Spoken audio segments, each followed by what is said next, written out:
comprenez que ce qui vous appartient n'est pas réellement à vous.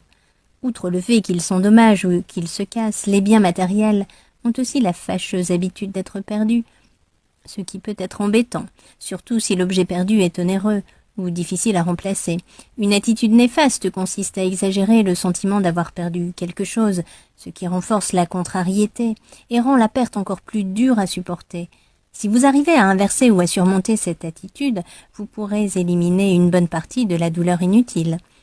L'attitude dont nous parlons est la notion de possession, qui, comme toutes les notions encombrantes, n'est rien de plus qu'une projection de votre esprit.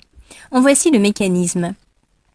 Lorsque vous voyez pour la première fois un objet dans un magasin, il vous attire peut-être, mais vous ne pensez pas qu'il vous appartient.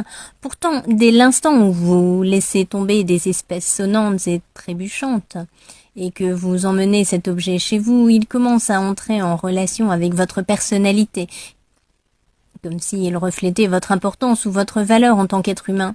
C'est parce que j'ai cette belle voiture neuve, cette belle robe et cette belle paire de chaussures neuves que je suis enfin celui ou celle que j'ai toujours voulu être, se dit-on volontiers. Tôt ou tard, bien que l'on devrait en principe avoir du bon sens, on se met à croire que cet objet nous a toujours appartenu, comme s'il était devenu une partie de nous-mêmes. Alors le perdre, c'est comme perdre une partie de soi-même. Le même phénomène se produit aussi avec des partenaires ou des époux. Beaucoup de gens traitent leur partenaire comme s'il s'agissait d'un bien qu'ils possèdent.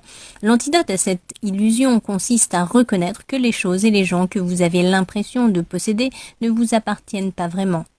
Vous en êtes juste en charge temporairement. Il fut une époque, par le passé, où vous n'aviez aucun rapport avec ces objets, et il y aura à l'avenir à nouveau une autre époque où cela sera de nouveau vrai. Le présent fugace occupe le terrain entre ces deux points du temps passé et futur, et votre association avec ces objets est tout aussi passagère. Si vous arrivez à vous entraîner à regarder les choses de cette manière, affranchi de toute possessivité exagérée, vous pourrez vivre avec ces objets aussi bien que sans eux, et avec bien moins d'anxiété.